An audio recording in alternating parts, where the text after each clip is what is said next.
Just to improve on purpose. Exactly. So in your setup, you can see now that what we've done is we got you to set the shaft angle first. So you've grounded the golf club at a 90-degree angle. The club is positioned more at your navel.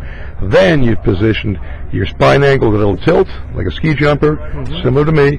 Little knee flex so that you're on the balls of your feet. And see your arms hang down naturally below your shoulders. The only thing I would suggest there is see how you can see my left forearm and the right arm's tucked in. That squares my shoulders. And see with you all I can see is your right arm. So if you're trying to hit those nice little fades, that's how you would do that. But if you wanted to draw the ball or hit dead straight every time, you would simply tuck in the right elbow closer to your body, and that squares up the alignment of your shoulders just by softening the right arm, just like I'm doing to the right. So with that, stance, ball position, grip, everything else is pretty solid. You would do this with every club in the bag.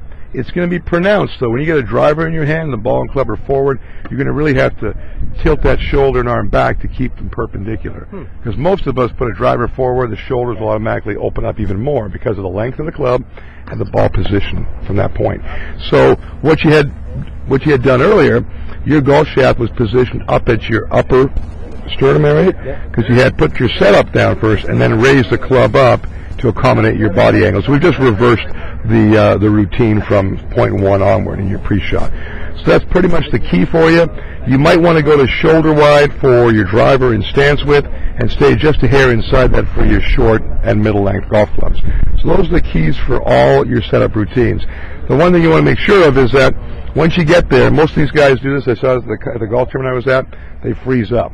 So you're better off being very deliberate or inhaling and exhaling to release any tension, or stepping out of the setup routine if you freeze up. How many guys I saw at the range that were actually like this, and they were thinking too much, and I said, this isn't going to go good. Compared to the ones that got up, practice swing, set up, inhale and exhaled, or did a little waggle, and then just put the trigger on it. So you want to make sure to have that type of motion going around. We have Andre come over here now, we'll pull this back so they can see your takeaway motion. So now the golf club is going to go away from the ball in a nice path. It's coming back in a slightly inward arc because your arms are connected to your chest. I told you about getting that left shoulder behind the ball. So a much better job of making a full turn or rotation.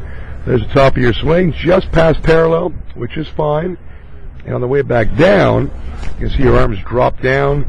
There's a good lag angle. The club's coming from an inside approach, gathering the ball and extending down the target line into a good rotated swing and finish position.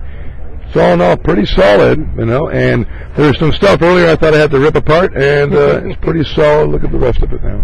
So